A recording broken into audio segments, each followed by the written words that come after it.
வணங்குகிறவர் அப்படின்ற ஒரு தலைப்பை நம்ம மையப்படுத்தி ஆண்டுடைய வார்த்தையை நம்ம கேட்கிறோம். 1 பேதுரு 1:17 வசனத்தை மையப்படுத்தி குறிப்பா இயேசு கிறிஸ்து ஊழியம் செய்த அந்த நாட்களில் அவர் செய்த அற்புதங்களை கண்டு அவர் அநேக மரித்தோரை உயிரோடு எழுப்புவதை கண்டு அவர் செய்த அற்புதங்களை எல்லாம் கண்டு ஜனங்களுக்குள்ளே ஒரு பரபரப்பு ஏற்படுகிறது.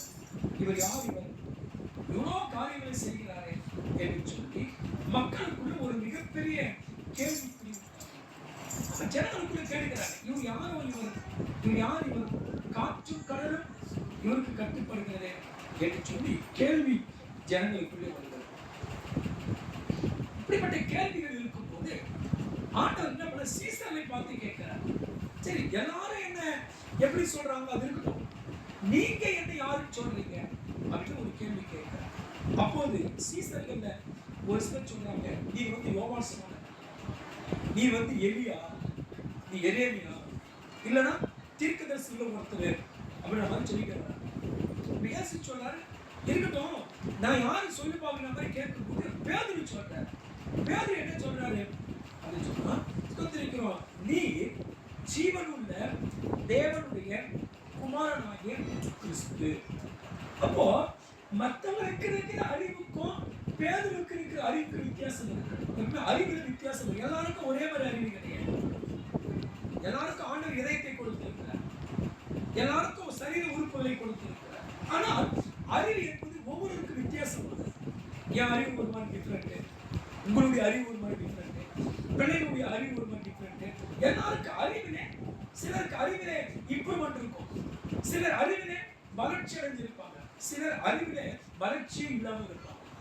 அப்போ பேதுரு கடவுளை அறிகிற அறிவிலே வளர்ச்சி அடைந்த அப்படின்னால அவர் 1 பேதுருல அவர் என்ன சொல்றாருன்னு சொன்னா, நீ ஜீவனுள்ள தேவனுடைய குமாரனாகிய கிறிஸ்து அப்படின்னு சொன்ன இவரு 1 பேதுருல சொல்றாரு, அவர் பட்சபாதம் இல்லாமல் நியாயம் தீர்க்கக்கூடியவர்.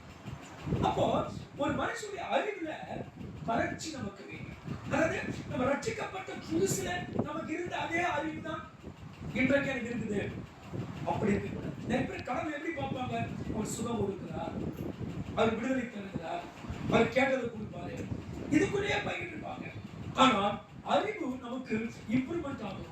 இப்போ பேதுரு ஒரு காலத்துல ஜீவனுள்ள தேவனாய் பார்த்தவர் இப்ப எப்படி பார்க்கிறாருன்னா, அவர் பட்சபாதம் இல்லாமல் நியாயத்தில் இருக்கக்கூடியவர் அப்படின்னு சொல்றாரு. கவனிக்க, இந்த உலகத்துல நிறைய பேருடைய கேள்வி என்ன அப்படின்னா, ஒரு மனிதன் ஒரு முறை வாழ்ந்து செத்து போயிட்டான், அவ்வளவுதாங்க, சத்த பின்பு எங்கேயாச்சும் போய் என்ன பண்ணலாம், நம்ம ஜாலியா இருக்கலாம், சந்தோஷமா தான். நிறைய பேர் குடும்ப கஷ்டம் தாங்கன்னு சொல்லுவாங்க, செத்து போன வாழ்ச்சி நல்லா இருக்கும்னு சொல்லுவாங்க, செத்து சுடுகாட்டுக்கு போனா நல்லா இருக்கும். ஏன்? அதுக்கு பிறகு என்ன வாழ்க்கை இருக்குது அவங்களுக்கு தெரியல. அப்படி தெரியாதனாலதான் அநேகர் என்ன பண்ணணும்னு சொன்னா, இந்த உலகத்துல நியாய தீர்ப்பு ஒன்று இருக்கிற மாதிரியே நிறைய பேர் யாருமே சொல்ல மாட்டாங்க. அப்போ நியாய தீர்ப்பு இல்லை என்று யார் எண்ணுகிறார்களோ அவங்க வாழ்க்கை இன்னைக்கு எப்படி இருக்குதுன்னா, தாறுமாறான வழியில அவங்க வாழ ஆரம்பிக்கிறாங்க. பைபிள் சொல்லு நியாய தீர்ப்பு ஒன்று உண்டு. 9:27 எபிரேயரில் சொல்லப்படுது, மனிதன் ஒரே தரம் மரிப்பது, பின்பு நியாய தீர்ப்புக்கு எழுந்து கொள்வதும் மனிதனுக்கு நியமிக்கப்பட்டிருக்கிறது. அப்ப இந்த உலகத்துல நியாய தீர்ப்பு ஒன்று இருக்குது அப்படின்னு சொல்லி ஆண்டவர் சொல்றார். எப்ப நம்ம கடவுள் நியாயம் தீர்ப்பார்? உயிரோடு இருக்கும் போதா? எல்லாம் என்ன கவனிக்க, உயிரோடு இருக்கும்போது கடவுள் நியாயம் தீர்ப்பாரா? இல்ல. இப்ப நம்ம உயிரோடு இருக்கும்போது யாரை வேணுமானாலும் எப்படி வேணாலும் நியாயம் தீர்க்கலாம். இவரை பார்த்து நல்லவன் சொல்லலாம், இன்னொருத்தரை பார்த்து கெட்டவன் சொல்லலாம், எப்படியாச்சும் சொல்லிட்டு போலாம். ஆனால் மரணத்துக்கு பின்பு நாம் நியாயம் தீர்க்கப்பட போகிறோம். இன்னைக்கு பூமியில் யார் வேண்டுமானாலும் நியாயத்தை அநீதியாக சொல்லிவிடலாம். ஆனால் ஆண்டவர் நியாய தீர்ப்புல நீதியாய் அவர் தீர்ப்பு செய்யக்கூடியவராய் இருக்கிறார். இன்னைக்கு இருக்கிற உலகத்துல மனுஷன் நியாயத்தை புரட்டி விடுகிறார். பணபலத்தை பயன்படுத்தி, அரசியல் செல்வாக்கு பயன்படுத்தி, தான் செஞ்ச தவறில் இருந்து மனிதன் தப்பித்து வெளியே வந்து எத்தனையோ நிரபராதிகளை குற்றவாளிகளாக்கி சிறையிலே அடைத்து விடுகிறார்கள். ஆனால் ஆண்டவருடைய நியாய தீர்ப்பில் இருந்து ஒரு மனுஷனும் தப்பவே முடியாது. ஏனென்றால் மனுஷனுடைய நியாய தீர்ப்பு சொத்திரிக்கும் தப்பித்துக் கொள்ளலாம், நான் எப்படியாச்சும் கடந்து வந்துடலாம். ஆனால் ஆண்டவருடைய நியாய தீர்ப்பு என்பது மகா பயங்கரமானது.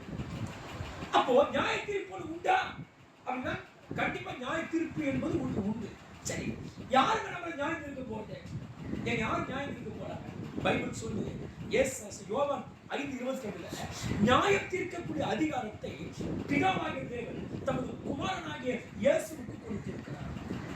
அப்ப நம்ம யார் நியாயம் தீர்க்க போறது அப்படின்னு சொன்னா, இந்த பூமியில எந்த கடவுளாகிய ஆண்டவரை நாம் ஆராதிக்கிறோமோ இந்த ஆராதிக்கிற இந்த இயேசுவை தான் நம்ம ஒரு நாள் நியாய தீர்ப்புனால நம்ம சந்திக்கிறோம்.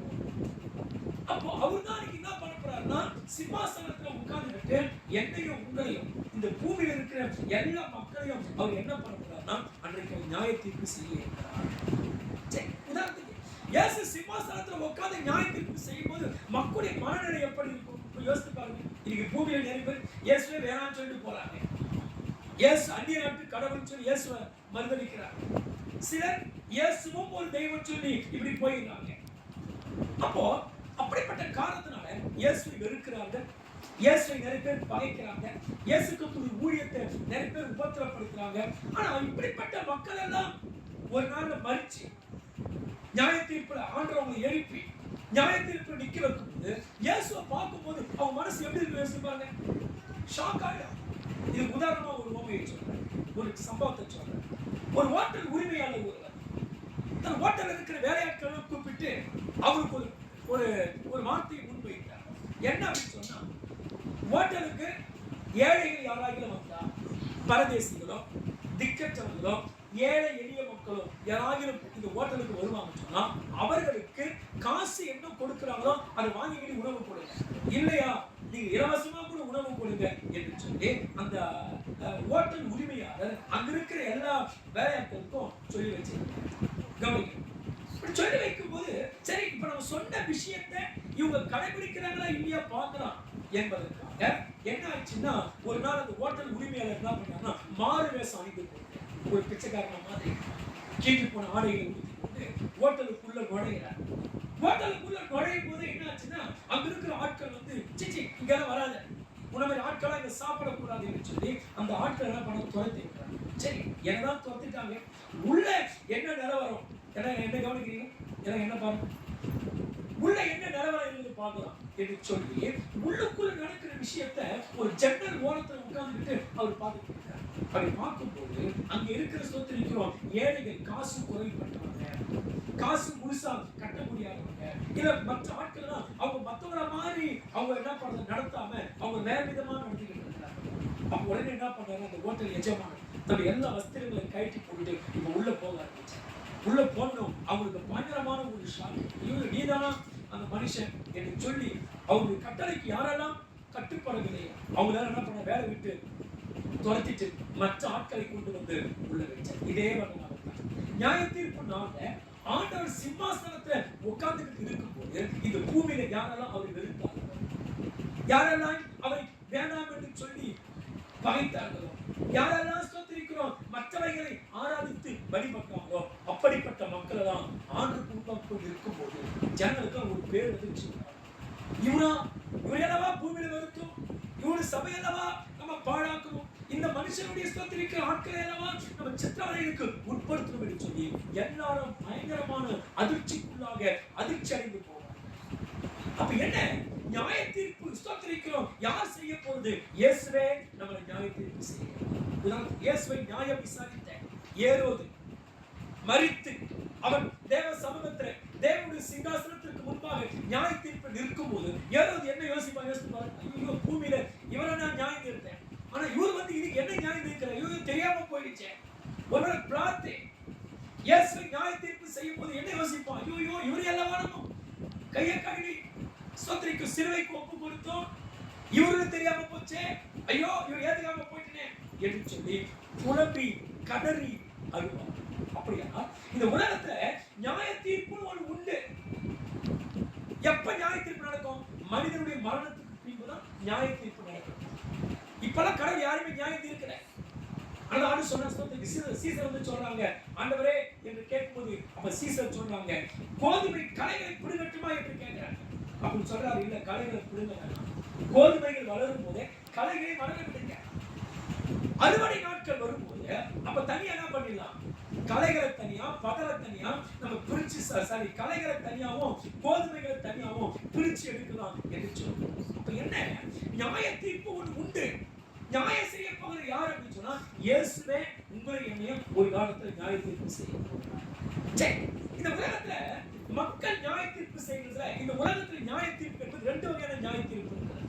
ஒன்று மனிதர்கள் மனிதரை நியாய தீர்ப்பு செய்வார். சில நேரத்துல மனுஷன் பாருங்க, நல்லவனா வாழக்கூடிய ஒருத்தர் போயிட்டு ஐயோ இவன் பொல்லாதவன் அப்படின்னு சொல்லிட்டான்.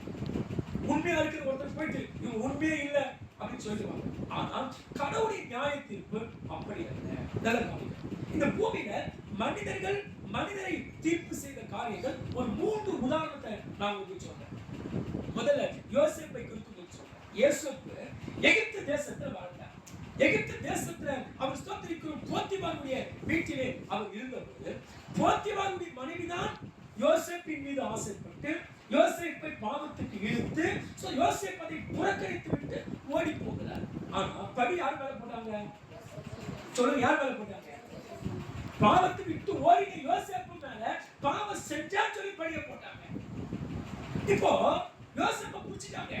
புடிச்சு வச்சு என்ன பண்றாங்கன்னா இப்ப விசாரணை பண்றாங்க.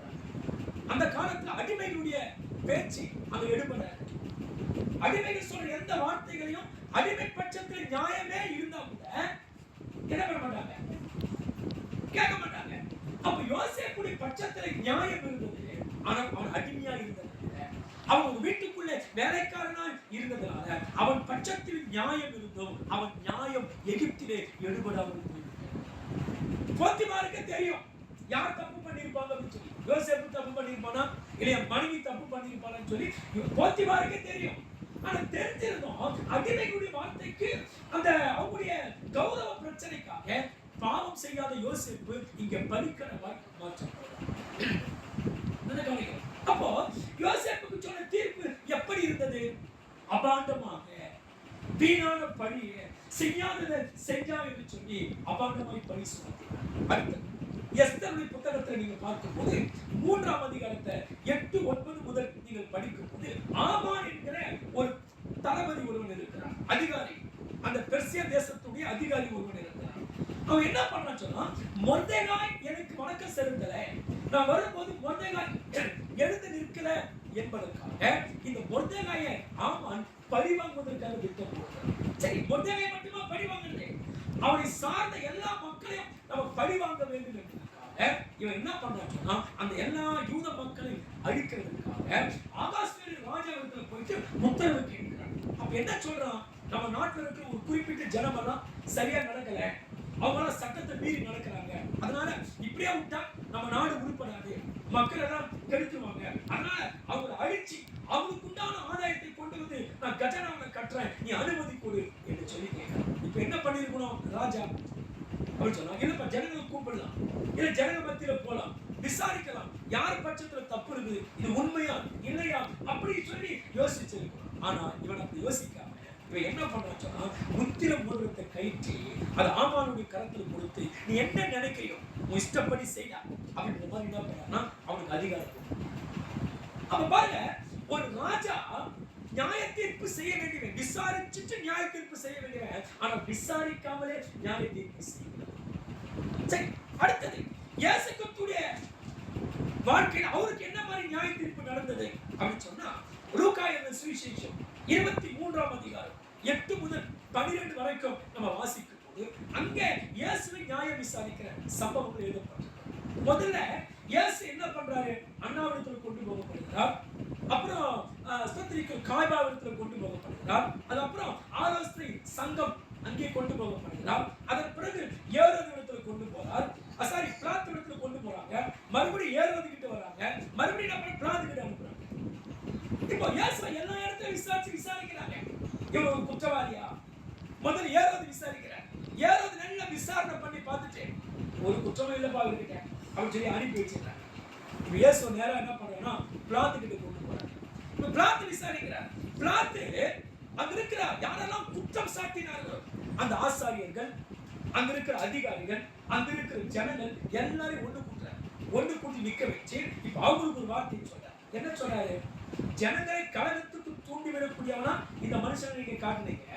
இந்த மனுஷனை நான் உங்களுக்கு முன்பாக விசாரித்து பார்த்த போது நீங்க சாட்டுகிற எந்த குற்றமும் இந்த மனுஷன் இல்ல. நான் நல்ல தீர விசாரணை பண்ணி பார்த்துட்டேன், ஆனா ஒரு குற்றமும் இல்லை. நான் மட்டும் விசாரிக்கலப்பா, ஏரோதுக்கு அனுப்பி வச்சேன். ஏரோத விசாரணை பண்ணி பார்த்தாரு, ஆனா ஏரோதுவும் இவர்கிட்ட ஒரு குற்றத்தையும் காணவில்லை.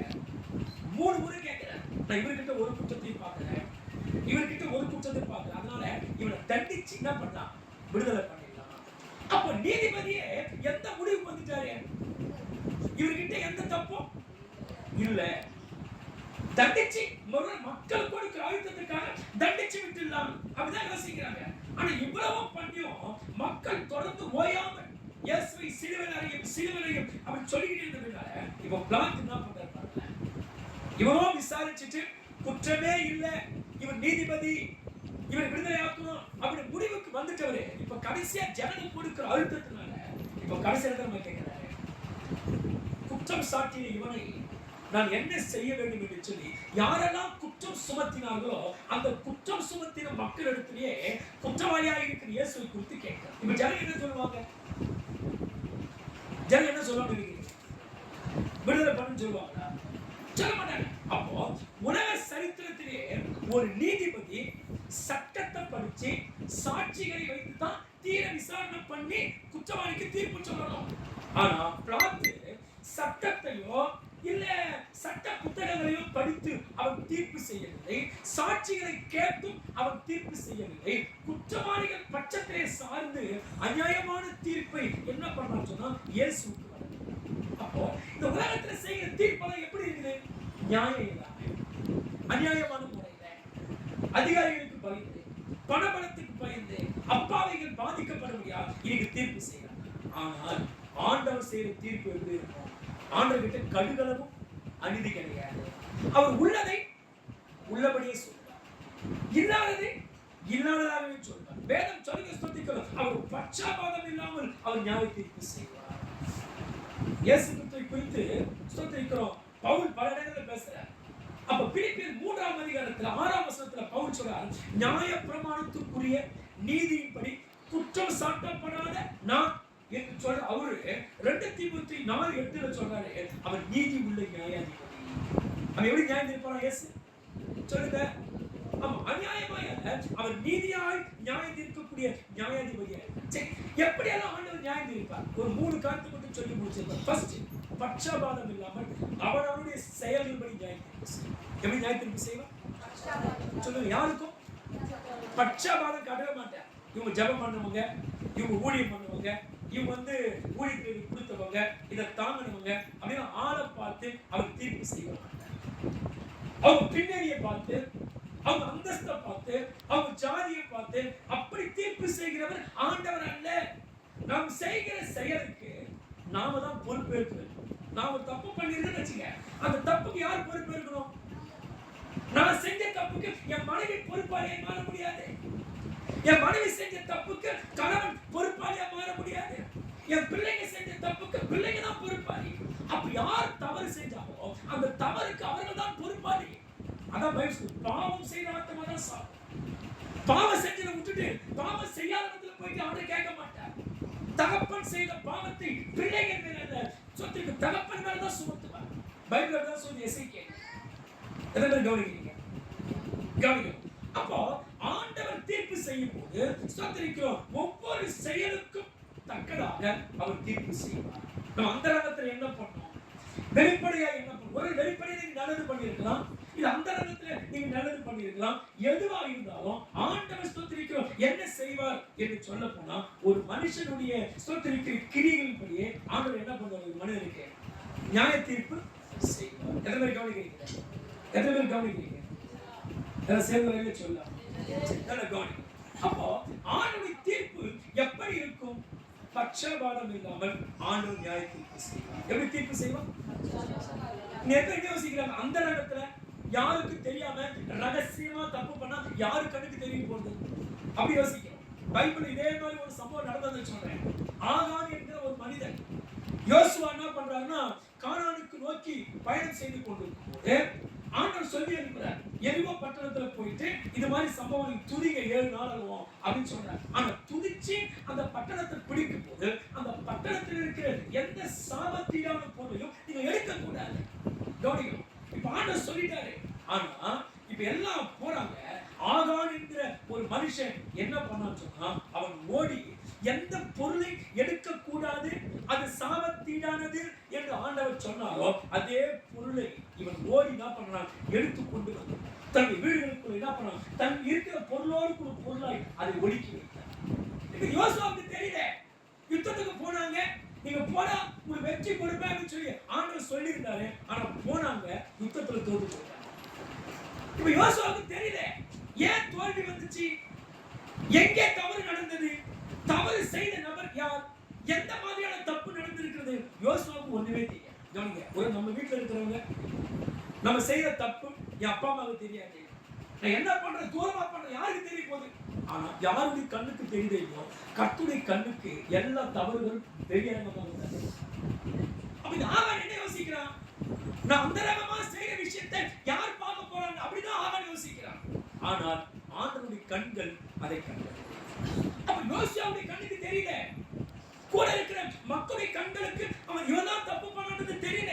ஆனால் கர்த்தருடைய கண்ணுக்கு அது தெரிந்தபடினால இப்ப ஆண்டவர் சொல்றார், உங்களிலே ஒருவன் சாபத்தீடான ஒன்றை எடுத்துக்கொண்டான், அவனை போய் நீ கண்டுபிடுறா என்று சொல்லி ஆண்டவர் என்ன பண்ணாருன்னா யோசுவாவுக்கு அந்த பணியை ஆண்டவர் கொடுத்தார். அப்போ அந்த ரகத்துல ஒரு மனுஷன் செய்யற தவறானாலும் ஆண்டவர் கண்ணுக்கு அதை மறைக்க சொல்லுங்க. நம்ம சுற்றி இருக்கிற மக்கள் நான் என்ன பண்றேன் பார்க்காம இருக்கலாம். ஆனா நான் செய்யற ஒவ்வொன்றையும், நான் என்ன பேசுறேன், நான் என்ன செய்யறேன், என் வாழ்க்கை எப்படி இருக்குது, நான் வீட்டுக்குள் இருக்கும்போது எப்படி வாழறேன், வீட்டை விட்டு வெளியே போகும்போது எப்படி வாழ்ந்துட்டு இருக்கேன், எல்லாமே கடவுள் அறிந்து. நான் எப்படி யோசிக்கிறேன், மனைவி ஏமாத்திட்டோம், பிள்ளைகளை ஏமாத்திட்டோம், ஊழியக்காரர்களை ஏமாத்திட்டோம், சமுதாயத்தை ஏமாத்திட்டோம். ஆனா கடவுளை ஏமாத்த உன்னால முடியுமா? நீ மத்தவங்க கண்ணை கட்டிடலாம், ஆனா கடவுளை கண்ணை கட்ட உன்னால முடியுமா? முடியாது. அப்ப கர்த்தர் என்ன பண்றாருன்னு சொன்னா, பட்சபாதம் இல்லாமல் ஒரு மனிதனை நியாய தீர்ப்பு செய்வார். அவர் யாரும் சொல்லிக் கொடுக்க வேண்டிய அவசியம் இல்லை. அம்மா இவங்க தப்பு பண்ணாங்க அப்படி யாரும் ஒருத்தர் சொல்லிக் கொடுக்க வேண்டிய அவசியம் கிடையவே கிடையாது. அவர் பட்சபாதம் இல்லாமல் எல்லாரையும் அவர் நியாய தீர்ப்பு செய்யக்கூடியவர். இரண்டாவது எப்படி நியாய தீர்ப்பு செய்வார்னா, சத்தியத்தின்படி நியாய தீர்ப்பு செய்வார். ரோமர் 2:2 தான் சொல்றாரு. முதல்ல எப்படி நியாய தீர்ப்பு செய்வார், இரண்டாவது சத்தியம். சத்தியம் என்றால் என்ன? சத்தியம் என்றால் வேத வசனம். அவர்தான் சத்தியம். வேதம் சொல்ல அவர் வார்த்தை நானே வழியும் சத்தியமும் ஜீவனுமா. அப்போ நான் வாழும் வாழ்க்கை முறை அவர் ஒவ்வொரு நாளும் என்ன பண்றாருன்னா அவர் பார்த்து கொண்டே இருக்கிறார். நாம பார்க்கிறோமோ இல்லையோ, நம்ம குடும்பத்தார் செய்யற தப்பு நாம கவனிக்கிறோமோ இல்லையோ, ஆனால் கடவுள் நாம் செய்கிற ஒவ்வொரு இந்த வாழ்க்கையில் கொஞ்ச காலம் இருக்கிற இந்த வாழ்க்கையை நம்ம செய்கிற ஒவ்வொரு காரியத்தையும் அவர் பார்த்து கொண்டே இருக்கிறார். அதான் பைபிள் சொல்லுது, கர்த்தருடைய கண்கள் பூமி எங்கும் உலாவிக் கொண்டிருக்கிறது. எந்த இடத்துல கர்த்தருடைய கண்கள் நம்மளை பார்க்கணும்னு நினைக்கிறீங்க? கர்த்தர் பார்க்காத ஒரு இடத்துல சொல்லுங்க பாக்கலாம், சொல்லுங்க. நான் இந்த இடத்துல இருந்தா கர்த்தர் கண்ணுக்கு தெரியவே தெரியாது. அது மாதிரி ஏதாச்சும் ஒரு இடம் சொல்லுங்க பாக்கலாம். மீன் வயிற்றுக்குள்ள, கடலுடைய ஆழத்துல மறைக்க முடியுமா? இல்ல தாவீது அந்தரங்கத்துல யாருக்கும் தெரியாம, எந்த போர் இருக்குன்னு தெரியாம தனிப்பட்ட அறையில இன்னொருடைய மனைவியோடு தப்பு பண்ணு, அது கர்த்தருடைய கண்ணுக்கு தெரியாதா? அப்போ யாருடைய கண்ணை கட்டிட்டு தப்பு பண்ணாலும் ஆணுடைய கண்ணை கட்டி ஒரு மனுஷன் தப்பு பண்ண இந்த அறிவு ஒரு சபைக்கு இருந்துட்டா அவங்க பாவம் செய்வதற்கு ரொம்ப பயப்படுவாங்க, தப்பு பண்ணுவதற்கு ரொம்ப பயப்படுவாங்க. அவ வேதம் சொல்லுது, கடவுள் எப்படி நியாய தீர்ப்பு செய்வார்னா சத்தியத்தை அடிப்படையாக வச்சுதான் அவர் நியாய தீர்ப்பு. அவர் நியாய தீர்ப்பு துல்லியமா இருக்கும். பைபிள் சொல்லுது, உபாகமம் 32 பைபிள் சொல்லுது, அவர் நியாயக்கேடு இல்லாத சத்தியம் உள்ள தேவன். அவர் யாரா?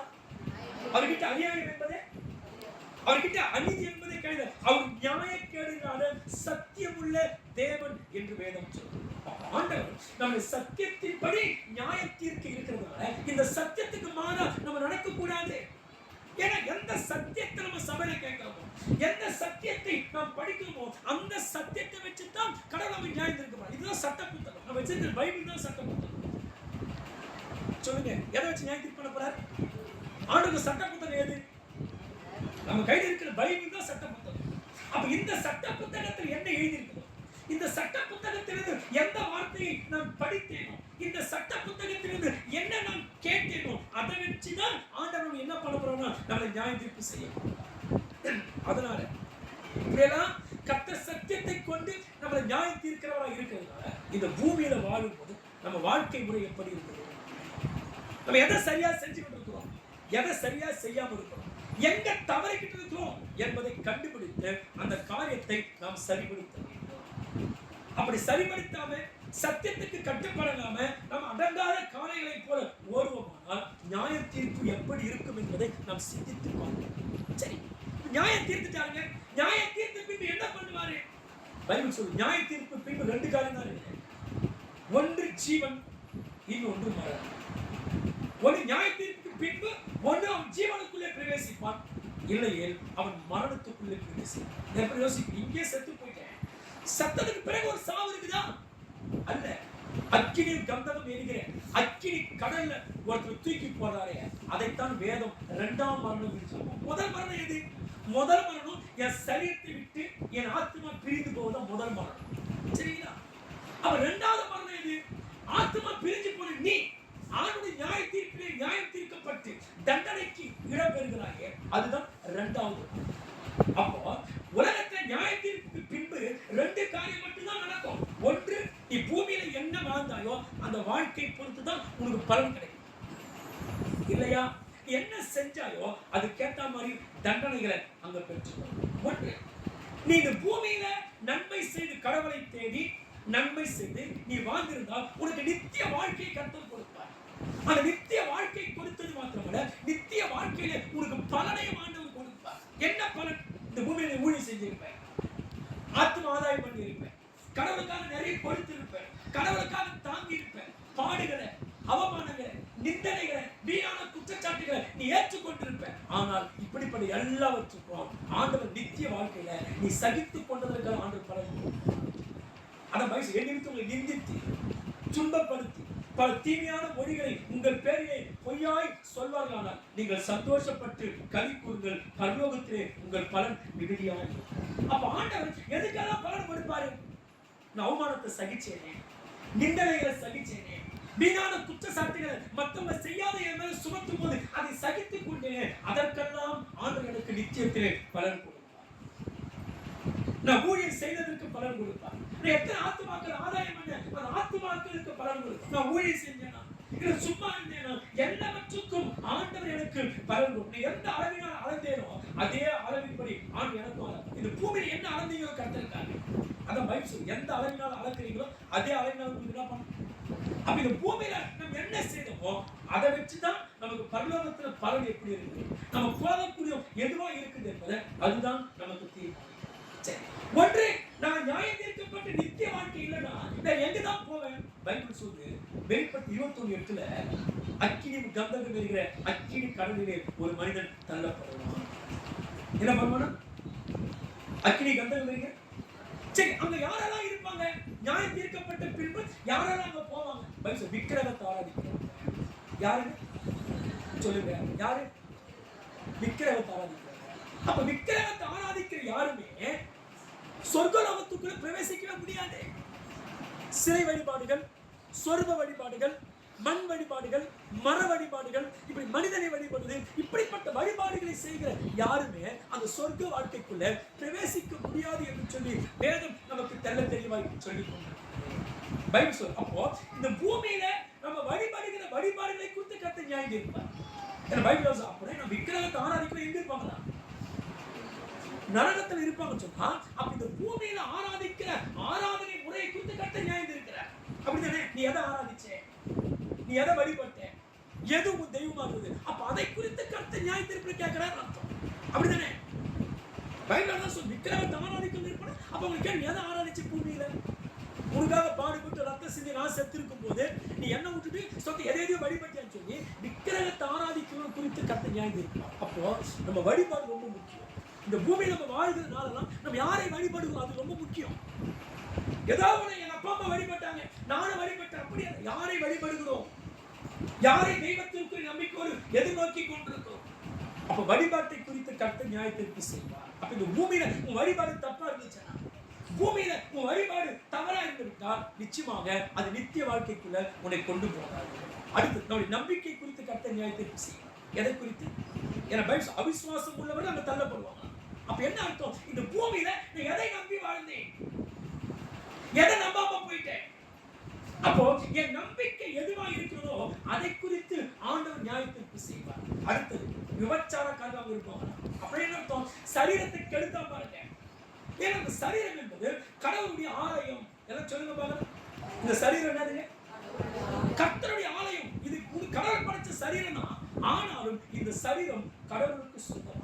இந்த சரீரத்திற்கு உள்ளதான் கடவுள் தங்கி வாழ விரும்புகிறார். அப்ப இந்த சரீரத்தை ஒருத்தன் விபச்சாரத்தினாலும் வேசித்தனத்தினாலும் ஒருத்தன் கெடுத்து, ஒருத்தன் தவறான பழக்கங்களுக்கு உட்பட்டு குடித்து வெறித்து போதை வஸ்துக்களை பயன்படுத்தி இப்படியெல்லாம் தன் சரீரத்தை கெடுப்பானே. ஆனால் வேதம் சொல்றது அருவருப்பானதும் தீட்டான யாது ஒன்றும் பரலோகத்துக்கு என்ன பண்ணாதான் பிரவேசிக்கும். அப்போ சரீரத்தை நாம் கெடுத்துக் கொள்ள கூடாதபடிக்கு நாம் ஜாக்கிரதை உள்ளோம். ஏன்னா இது கர்த்தர் கொடுத்த ஏன் சரீரம், ஏன் சம்பாத்தியம், ஏன் உடம்பு, நான் எப்படியாச்சும் போறேன், உனக்கு என்ன? அது கர்த்தர் கொடுத்த சரீரம். இந்த சரீரம் கடவுள் விரும்பி வாழ இருக்கிற ஆலயம். அதை நாம் கெடுக்க கூடாது. அத வயசு துன்மார்க்கமாய் வாழ்கிற யாவரும் தேவனை மறக்கிற சகல ஜாதிகள் நரகத்திலே தள்ளப்படுவார்கள். மத்தேயு 12:36 பைபிள் சொல்லுது, மனுஷன் பேசுகிற வீணான வார்த்தைகளை குறித்து நியாய தீர்ப்பு நாளிலே கணக்கு ஒப்புவிக்கிறார். எதை குறித்து?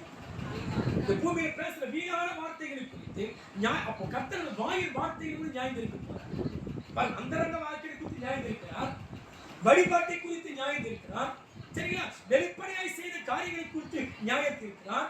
நாம் நடந்த வாழ்க்கை முறை குறித்து கர்த்தர் நியாயம் இருக்கிறார். அடுத்தது என் வாயின் வார்த்தைகளை குறித்து கர்த்தர் என்னை நியாயம் இருக்கிறார். அப்ப இவ்வளவு விஷயங்களை குறித்து ஆண்டவர் என்னை நியாயம் தீர்க்க இருக்கிறபடினால இந்த பூமியில வாழும்போது நான் எதை வழிபடுறேன், அந்த வழிபாடு ரொம்ப முக்கியம். ஏதாவது வாங்கிட்டு போறப்பா ஊர்ல இருக்கிறவங்க வணங்குறாங்க, நானும் அப்படியே இல்லை. நீ எதை வழிபடுகிற அந்த வழிபாடு முக்கியம். எல்லாம் போறாங்க, நானும் போறேன், வழிபாடு முக்கியம். அப்ப கடவுள் இந்த பூமியில ஒரு மனிதன் எதை வழிபடுகிறான் என்பதை குறித்து ஆண்டவர் நியாய தீர்ப்புனால கணக்கு கேட்பார். அதான் யோசுவா சொல்றார், நானும் என் வீட்டாருக்கும் வேண்டாம், கர்த்தரை மட்டும்தான் வணங்குவோம், வேற யாரும் வணங்க மாட்டாங்க. யோசுவா என்ன சொல்றாரு? ஏன்னா ஜனங்கள் பாங்கால வணங்கினாங்க, அஸ்தரோத்தை வணங்கினாங்க, விக்கிரகத்தை வணங்கினாங்க. ஆனா யோசுவா சொல்றார், எதையாச்சும் வணங்கிட்டு போ, ஆனா நானும் என் பொண்டாட்டி, என் பிள்ளைங்க, என் வீட்டார் எல்லாம் நாங்க விக்கிரகத்தை இல்லை, சொரூபத்தை இல்லை, கர்த்தரை மட்டும்தான். ஏன்னா யோசுவாவுக்கு தெரியும் வழிபாட்டை குறித்து கர்த்தர் நியாய தீர்ப்பு செய்யும். அதனால இந்த பூமியில வாழ்கிற வரைக்கும் எத்தனை கஷ்டம் நஷ்டம் பாடுகள் வந்தாலும் நம்ம வழிபடுகிற வழிபாடு கர்த்தரை வழிபடுன்னு சொன்னா அந்த வழிபாட்டை விட்டு ஒரு நாள் மீண்டு போகணும்.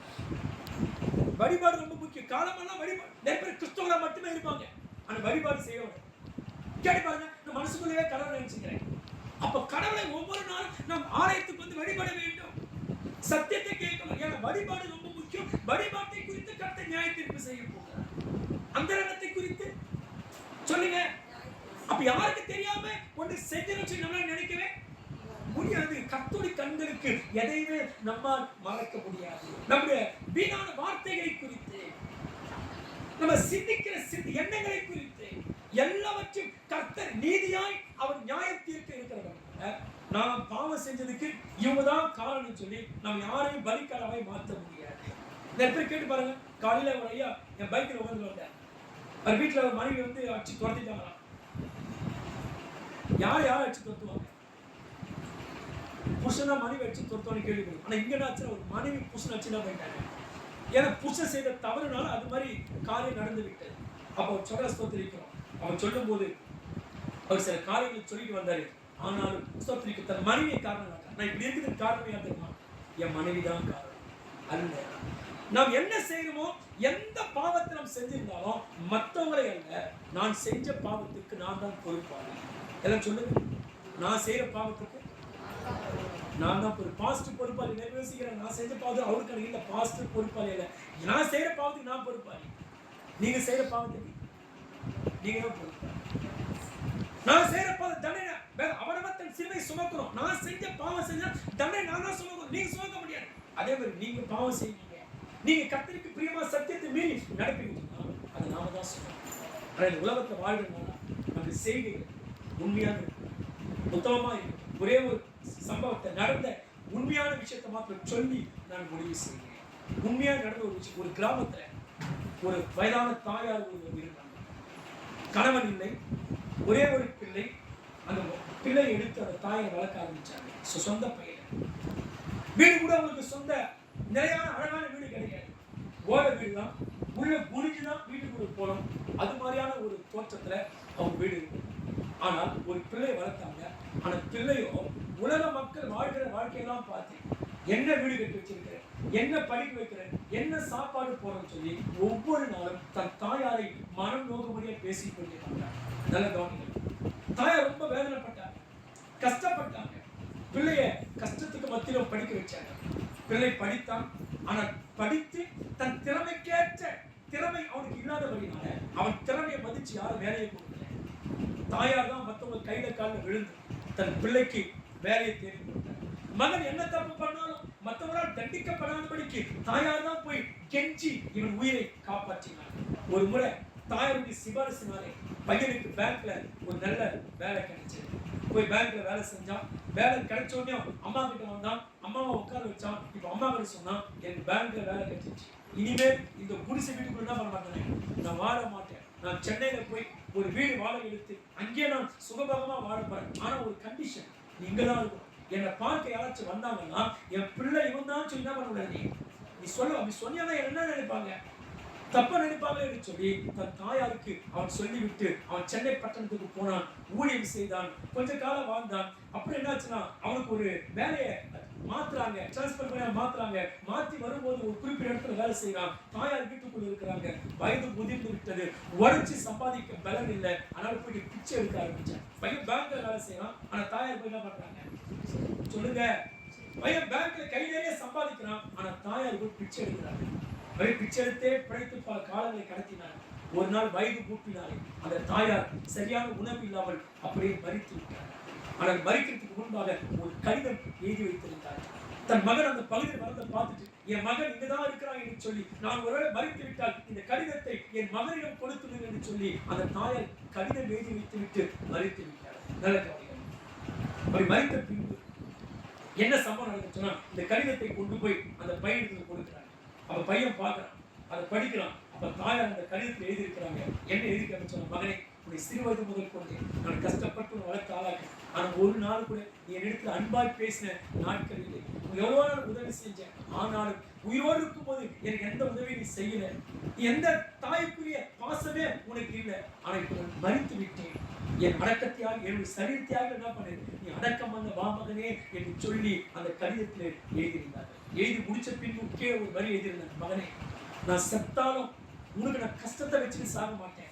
நான் பிச்சை எடுத்து அங்காங்கே சேர்த்து வைத்த பணத்தை நான் வைத்திருக்கிறேன். அந்த பணத்தை கொண்டு போய் என்னை அடக்கம் செய்து விடு என்று சொல்லி அந்த தாயார் என்ன பண்ணான்னு சொன்னா, சோத்திரிக்கிற குற்றூராய் அவர் மரித்து விட்டார். இதை படித்த மகன் போகிறான். அந்த கடிதத்தை படிக்கிறான். ஓ என்று கதறி அழுகிறான். எதுக்கு சொல்ல வர சொன்னா, ஒரு தாயார் உயிரோடு இருக்கும்போது பிள்ளைக்கு அந்த மேன்மை, மனுஷனுக்கு இருக்க ஒரு கெட்ட புத்தி தெரியுமா, உயிரோடு இருக்கும்போது மனுஷனோட மேன்மை தெரியாது.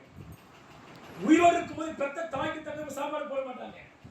ஆனா செத்த பின்பு என்ன பண்ணுவாங்க, போட்டோக்கு முன்னாடி சொல்லுங்க, உயிரோடு இருக்கும்போது சாப்பாடு போடுறதாலே செத்ததுக்கு அப்புறம் எல்லா உணவு கொண்டு போய் போடுறது வைப்பான். உயிரோடு இருக்கும்போது சொத்துக்கு துணிமணியை எடுத்து கொடுக்காத பிள்ளைங்க செத்த பின்பு துணிகளை கொண்டு போய் போட்டோக்கு முன்னாடி அடிக்க வச்சு அவங்க வந்து கட்டிக்கிற ஊர் சுத்துற மாதிரி போட்டோக்கு முன்னாடி எல்லா துணி அனுப்பி வைப்பாங்க. நான் சொல்றேன், உறவுகள் என்பது ஒரு முறைதான். சொந்த பந்தம் என்பது உலகத்தில் ஒரு முறைதான். தாய் தகப்பன் பிள்ளை என்ற உறவு இந்த உலகத்தில் ஒரு முறைதான். அதனால இந்த பிள்ளைங்க ஸ்தானத்திற்கு எல்லாருக்கும் சொல்றேன், உங்கள் பெற்ற தாய் தகப்பனை இந்த பூமியில் இருக்கும் போது நீங்க செய்ய வேண்டிய கடமைகளை அவங்களுக்கு தவறாமல் செய்யும். அவங்க பெண்கள், நீங்க பெண்களா இருக்கலாம், நீங்க ஒரு வீட்டில் வாழக்கூடிய ஆளா இருக்கலாம். ஆனால் உங்கள் இன்ப துன்பத்தை எல்லாவற்றையும் உங்களுக்கு உதவிகரமாக இருந்து நீங்க இந்த அளவுக்கு உயர்ந்த ஸ்தானத்தில் இருக்கிறீங்களா, இதுக்கு அடிமட்டமே யாருன்னா அந்த தாய் தகப்பன். ஆனா இந்த பூமியில வாழ்றதுனால உங்கள் தாய் தகப்பனை விட்டுடாதீங்க. ஒரு அவங்க உங்க பார்வைக்கு பிடிக்காதவங்களா இருக்கலாம், அவங்க வேற யாரோ ஒரு அந்நியரை போல நடந்து கொள்ளலாம். ஆனாலும் உங்களுடைய இந்த பூமியை நீங்க வந்து விடுவதற்கு கர்த்தர் அவங்க வழியாக பயன்படுத்தினவர்களே. இந்த பூமியில வாழ்றதுனால உங்கள் பெற்ற தாய்க்கு தகப்பனும் கண்கலங்காம பாதுகாத்துக் கொள்ளுங்க. அவங்க கூட வச்சு காப்பாத்துங்க. அவங்க வயசான காலத்துல தனியா விட்டுடாதீங்க. அவங்க செய்ய வேண்டிய உதவிகளை செய்யுங்க. அவங்கள பராமரிங்க. நிறைய பேருக்கு தாயை கண்டா பிடிக்காது, தகப்பனை கண்டா பிடிக்காது. அப்படி என்ன, நம்ம கடவுளுக்குள்ள இருக்கிறோம். நம்ம என்ன செய்கிறோமோ அதை நாளைக்கு கர்த்தர் நமக்கு நியாய தீர்ப்பு செய்வார். அதனால கர்த்தர் நம்மை செய்கைக்கு தக்க நியாய தீர்ப்பு செய்ய இருக்கிறதுனால இந்த பூமியில வாழ்கிற நாளெல்லாம் நம்ம பயத்தோடு வாழ வேண்டும், பயம் இல்லைன்னா துணிகரமா போயிடும். அதனால இந்த பூமியில வாழும்போது பயந்து பயபக்தியோடு உண்மையோடு நாம் வாழ்வோமானால் நியாய தீர்ப்பு நாளிலே நம் எல்லாருக்குமே நன்மையாகவே நியாய தீர்ப்பு கிடைக்கும். பலனையே நாம் பெற்றுக்கொள்வோம். வேறு எதையும் நாம் பெற்றுக்கொள்வோம். இந்த உலகத்துல பயபக்தி இல்ல, இஷ்டத்திற்கு துணிகரமாய் நம்ம வாழ்வோமா. என்னை யாரும் பார்க்க, என்னை கேட்க யாரும் ஆள் இல்லை, என் இஷ்டத்துக்கு போறேன், யாரும் என்னை கேட்க போறாங்க, நான் வச்சதுதான் சட்டம் என்று சொல்லி வாழ்வோமானால் நியாய தீர்ப்பு நாளிலே நாம் ஒருவரும் தப்பித்துக் கொள்ள முடியாது. நம் சரீரத்தை கரைப்படுத்தக்கூடாது. நம்ம சரீரம் கர்த்தருக்குரியது. இந்த சரீரத்தை பாவத்தினாலோ விபச்சாரத்தினாலோ இந்த சரீரத்தை நான் கெடுக்கிறேன். நான் வேற சொல்லி, நீ சரீரத்தை கெடுத்தால் நான் உன்னை கெடுப்பேன். நான் என்ன சொல்றேன், இந்த சரீரத்தை நீ கெடுத்தா அதை நான் கெடுப்பேன் அப்படின்னு சொல்லி கர்த்தர் சொல்றேன். நான் இந்த உலகத்துல வாழ்ந்தாங்க ஏதோ தவறு பண்ணியிருந்தா கூட, ஆண்டவரே என்னை மன்னியும், இனி அந்த காரியத்துக்குள்ள போக மாட்டேன் என்று சொல்லும் போது நியாய தீர்ப்பு நாளிலே நாம் தப்பித்துக் கொள்வோம். ஆனால் யாரும் என்னை பார்க்கல, இருக்கிற வரைக்கும் ஜாலியா அனுபவிச்சுட்டு போயிடலாம், கடைசியில மன்னிப்பு கேட்கலாம்னு சொல்லி துணிகரமாய் போவோமானால் இன்றைக்கு ஜீவன் போனால் நாளைக்கு நம்ம நிலைமை என்ன ஆகும் என்பதை நாம் யோசிக்க வேண்டும். செய்தியுடைய தலைப்பு என்ன சொல்லுங்க? தீர்ப்பு. ரெண்டு விதமான தீர்ப்பு சொன்னேன். ஒண்ணு மனிதனை தீர்ப்பு. அது எப்படி இருக்குது? அநியாயமா, நீதி இல்லாம, நியாயம் இல்லாம, விசாரிக்காம தீர்ப்பு சொல்றாரு. இன்னொன்று ஆண்டவர் மனுஷன் மனுஷனை தீர்ப்பு செய்ய மூணு உதாரணம் சொல்றேன். ஒன்று யோசேப்பு சொல்றேன், இன்னொன்று மொர்தெகாய் ஆமானை குறித்து, இன்னொன்று இயேசுவை குறித்து சொல்றேன். சரிங்களா? இப்ப ஆண்டவர் நியாய தீர்ப்பு செய்வது எப்படி தீர்ப்பு செய்வார்? பட்சபாதம் என்ன செய்யோ அதை வச்சுதான் தீர்ப்பு செய்வார். நீ ஒண்ணு செஞ்சிருக்க தீர்ப்பு ஒரு மாதிரி, என்ன செஞ்சாயோ அதுதான் ஒரு தீர்ப்புக்கு கொண்டு போகும். நம்ம எவ்வளவு காலம் எப்படி வாழ்ந்தோம் அதை வச்சு கட்ட நியாய தீர்ப்பு செய்வார். அடுத்தது சத்தியத்தின்படி, அதாவது சத்தியத்தை நேசிங்க. அதாவது சத்தியத்தை வாங்காத, விற்காத, சத்தியத்தை உள்வாங்கு. அதான் பைபிள் சத்தியத்துக்கு கட்டுப்படு, சத்தியத்தை மீறி வாழக்கூடிய. ஏன்னா நம்ம எந்த சத்தியத்தை மீறி வாழ்கிறோமோ அந்த சத்தியம் தான் நாளைக்கு நம்மளை நியாய தீர்ப்பு செய்யும். அதாவது பூமியில வாழ்கிறனால சத்தியத்துக்கு கட்டுப்பட்டு பயத்தோடு வாழ்வோமானால் நாம் நியாய தீர்ப்பிலே தப்பித்துக் கொள்ளும். இதையே நியாய தீர்ப்பிலே இறக்கம் மேன்மை பாராட்டும். நியாய தீர்ப்பிலே பட்சபாதம் இல்லாமல் தீர்ப்பு உண்டாகும். நியாய தீர்ப்பிலே நாம் நிற்காமல் வேலை சொல்லும் பாவிகளே, நீதிமானே நிற்பது அரிதனால் பாவியும் பக்தி இல்லாதவன் எங்கே போய் நிற்பான்? ஆனா அந்த பூமியில வாழ்ற வரைக்கும் நம்ம பக்தி ரொம்ப முக்கியமா, நம்ம வழிபாடு ரொம்ப முக்கியம். அந்த உலகத்துல கர்த்தரை தவிர எத்தனை கஷ்ட நஷ்டம் வந்தாலும் வேற எதையும் நான் வழிபட மாட்டேன் என்ற அந்த குறிக்கோளோடு, ஏன்னா அதை குறித்து கட்ட என்ன பண்ண எதையெல்லாம் கட்ட நியாயம் தீர்ப்பா சொல்லுங்க. என்ன சொன்னேன்? எதை குறித்து நியாயம் தீர்ப்பா கட்ட சொல்லுங்க. நம்ம வழிபாட்டை குறித்து எதை நியாயம் தீர்ப்பா? அந்த பூமியில எதை வணங்கணுமோ எதை வணங்கணும் நியாயம் தீர்ப்பு செய்யலாம். இரண்டாவது நம்முடைய அந்தரங்க செயல்கள், நம்முடைய பேச்சு, நம்முடைய நடத்தைகள், நம்முடைய எண்ணங்கள் எல்லாத்தையும் ஆண்டு என்ன பண்ணுவாரு? அவன் நியாயத்தை. அதனால எண்ணங்களை சீரா வைத்து சரியானதை பேசு. யாரையும் குற்றப்படுத்த வேண்டாம், யாரையும் வீணாய் குறை சொல்லிவிட வேண்டாம், யாரையும் ஸ்தோத்திரிக்கிற எண்ணெயை விசாரிக்காம வார்த்தைகளை கொட்டி விட வேண்டாம். ஏனென்றால் வேதம் சொல்லி மற்றவர்களை குற்றவாளியாக தீர்க்கிற நீ அந்த குற்றத்தை நீயே செஞ்சுக்கிட்டு அந்த குற்றத்தை மற்றவர்களுக்கு சாட்டலாமா? வேற நியாய தீர்ப்பு தப்ப முடியாதுன்னு சொல்லி வேணும். அதனால யாரும் என்ன பண்ணாதீங்க, குற்றம் சுமத்தாதீங்க, யாரும் அவரமா படிப்படாதீங்க, என்ன எது தெரியாம ஒருத்தர் குற்றவாளியா மாத்தினாதீங்க. குறிப்பா ஊழியக்காரங்க விஷயத்துல ஜாக்கிரதையா